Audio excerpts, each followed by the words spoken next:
Coach, congratulations for this victory. Bumalik na yung corona sa Diliman. So, ano masasabi mo sa effort ng mga bata itong Game 3 at itong buong season para mabawi yung dalawang heartbreaks yung dalawang final? Well, sa akin, very thankful ako, especially sa mga bata na, you know, from start ng season after namin matalo last year, talagang araw-araw yung tinatrabaho nila, how they work really hard for it. And even during the course of the season, yung ups and downs namin, I'm very proud of each of everyone sa team namin. Thankful din ako sobra sa mga coaching staff na wala rin tigil, no? Pag wala sila, hindi ko rin magagawa yung dapat kong gawin. And yun na po. Coach and JD, bilang parte ng season 84 championship run, masasabi niyo pa parang mas masarap yung pakiramdam na makuha finally ito after 2 consecutive silver finishes tapos over Lasal pa na tumalo sa inyo last season? Sa akin, syempre, masaya kami for both, no? Especially nung season, about season 84, syempre, iba rin kasama namin, si Richie, sila CJ. Kumbaga, we had yung, yung time na yun. And for this championship, talagang grupong to, sobrang saya for everyone.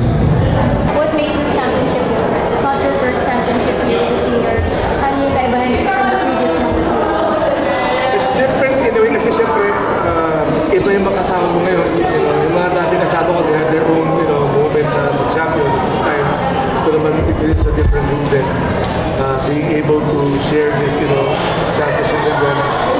And looking back sa taon namin, from January till ngayon, pinaghirapan namin. And it was not like parang ganun madali. Grabe yung oras, yung energy, yung binibigay nila. So, sa akin, masaya. What is the biggest key, coach? Kasi yung won game 1, kasi lost game 2, and then ito, close game naman. Ano yung parang nag-iba? What adjustments did you make to make sure that you guys will get this win? Alam mo, pag-abot ng game 3, yung adjustment naman, hindi na masyado. It's more kung, tulad sabi ko, if you're really hungry for it, is it really worth it? Being able to overcome what happened for the past 2 seasons and accepting a challenge, knowing na kung lumabang ka, you could go good or bad, but despite that, giving your heart out, having the courage to fight and to really pursue for your goal. What did you tell the boys kanina nung mga last 2 minutes na yung sobrang dikit pa rin yung laban at that point? Ano yung sinabi mo sa kanila to motivation?